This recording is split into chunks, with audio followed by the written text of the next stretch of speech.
I got robbed. Yeah, I'm finna take these two out of me. Streets talking after allegedly tearing into Johnny Deng's store over fake jewelry claims. Even the FBI involved to investigate for that case. FBI came personally and talked to me. They say this is a very big And brewing, but nobody thought it would blow up like this.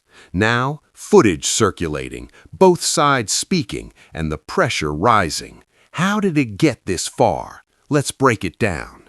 The Kodak and Johnny Deng connection. Johnny Deng is not just a jeweler, he is the jeweler. When you start running down the biggest chains, the most ridiculous grills, the most outrageous custom pieces that have ever shown up dripping on a rapper's face or neck or wrist, there is a very short list of names that keep coming back around. And Johnny Deng is sitting at the very top of that list almost every single time. His spot, Johnny Deng & Co., has been the destination, the actual destination for rappers who got real money to spend and something to prove. And for over 25 years, this man has been delivering on that at a level that almost nobody else in the game has even come close to touching. The relationship between Johnny Deng and the rap world did not just materialize out of thin air.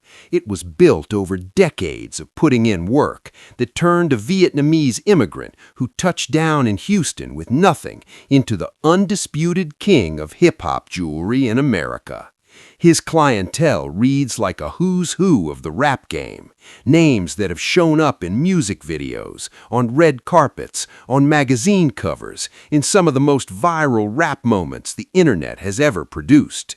He did not get there by accident. He got there because the product was real. The craftsmanship was consistent. You know, I make $30,000 diamonds Kodak mask for Kodak Black. When Kodak Black just got out of jail, he called me for the grill right at the Kodak. Exactly where the idea came from. I got the idea, like, hey Kodak, let me make you the very first diamond mask. It's over 30 karat diamond, all VVS, thousands of dollars. Is the level of access, the level of trust, and the level of creative energy that defined how Kodak and Johnny Deng moved together.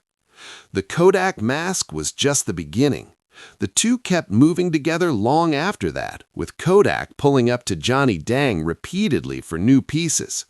In late 2024, Kodak scooped a $50,000 permanent multicolored diamond grill from Deng, a piece so elaborate, so extra in its execution, that it immediately became a whole topic.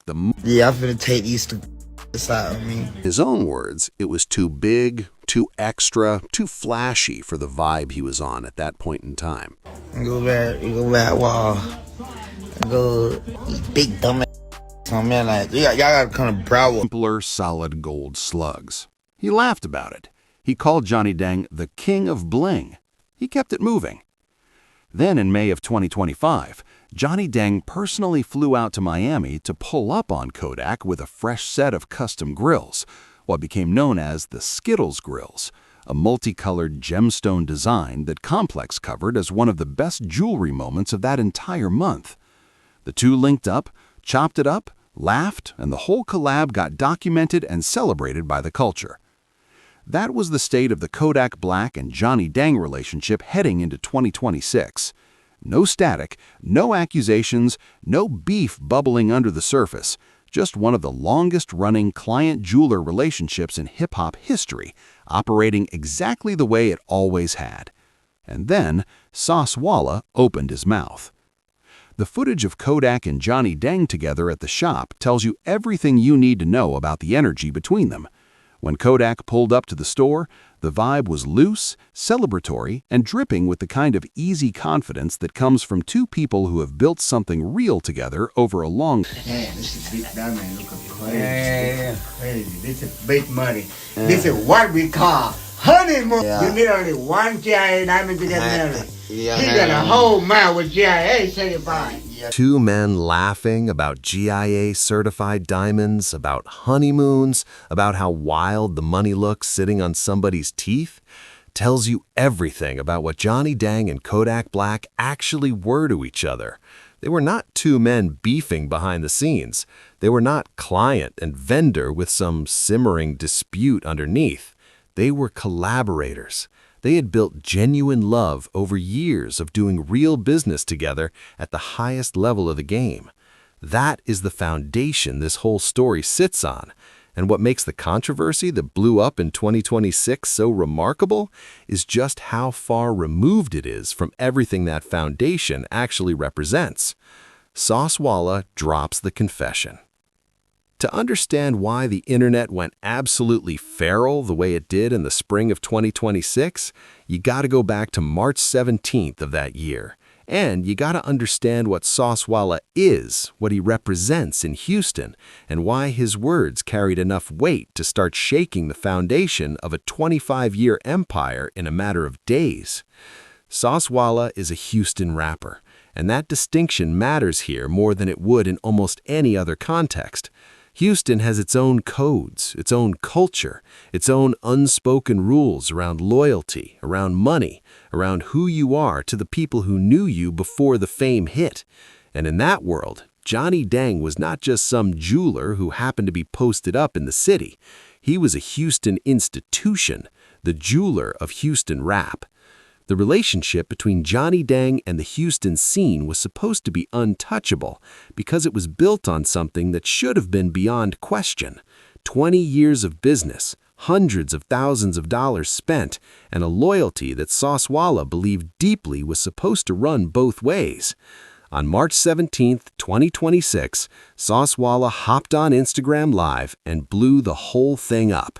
He announced publicly, in detail and on site, that he was cutting off a 20-year relationship with Johnny Dang. And he did not leave the reasons hanging in the air. He laid them out piece by piece with the kind of specificity that immediately made everybody lean in and pay attention.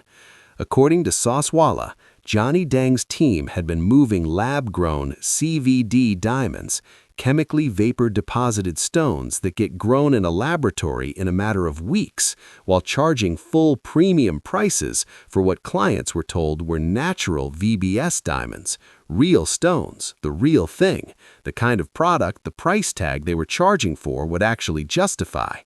The gap between a natural diamond and a CVD lab-grown diamond is not some minor technical detail when you are operating at the level Saucewalla was at.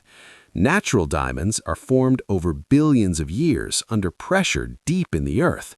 Lab-grown diamonds, while chemically identical at the molecular level, are produced artificially in a controlled environment over a matter of weeks. The price difference between the two is significant, and the move of selling one while charging for the other, if true, is not just a shady business practice. That is fraud, straight up.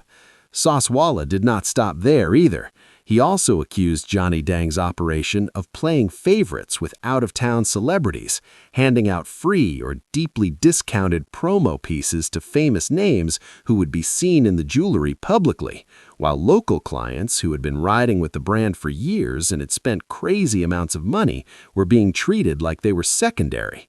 In Saucewalla's telling, the loyalty only ran one direction.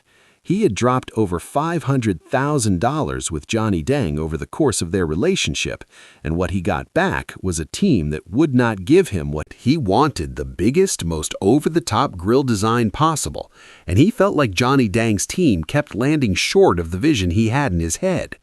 He put it plainly, "Johnny don't have did nothing better than what I got in my mind. I want some of my money, and I want to go over the top." So he bounced and he made the whole departure into a public statement.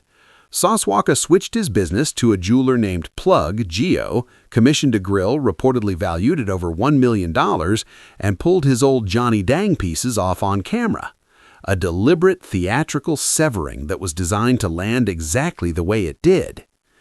Plug Geo added his voice to the allegations on top of that, claiming the practice of marking up lab-grown stones and passing them off with certifications was systemic across the operation, not some isolated incident that could be blamed on one bad actor on the team. The internet did not need much more kindling than that to catch fire. The allegation that one of the most legendary jewelers in hip-hop history had been sliding fake diamonds past loyal clients landed like a grenade in the culture. Comment sections flooded, group chats went crazy, YouTube channels that had never touched a jewelry story in their lives were suddenly pumping out response videos, and the speculation about what this meant for Johnny Dang's $200 million empire, for his relationships with every celebrity client he had ever served, for his reputation and his legacy, all of it started moving at a pace the original allegations alone could never have produced by themselves. What Saucewalka did was crack a door open, and once that door cracked, the internet did not just walk through it, it ran through it, and started building an entirely different story on the other side, one that had almost nothing to do with what Saucewalka had actually said. The internet runs with the narrative. In the days following Saucewalka's original accusations, social media platforms flooded with videos making claims that went dramatically further than anything Saucewalka had actually put out there. TikTok, YouTube, Instagram, Facebook, every platform was suddenly running some version of the same story, each one more extreme than the one before it. Videos claimed that Johnny Dang's Houston store had been raided by authorities, that multiple rappers had filed official fraud complaints, that Johnny Dang had been arrested and booked, that his whole operation was under federal investigation.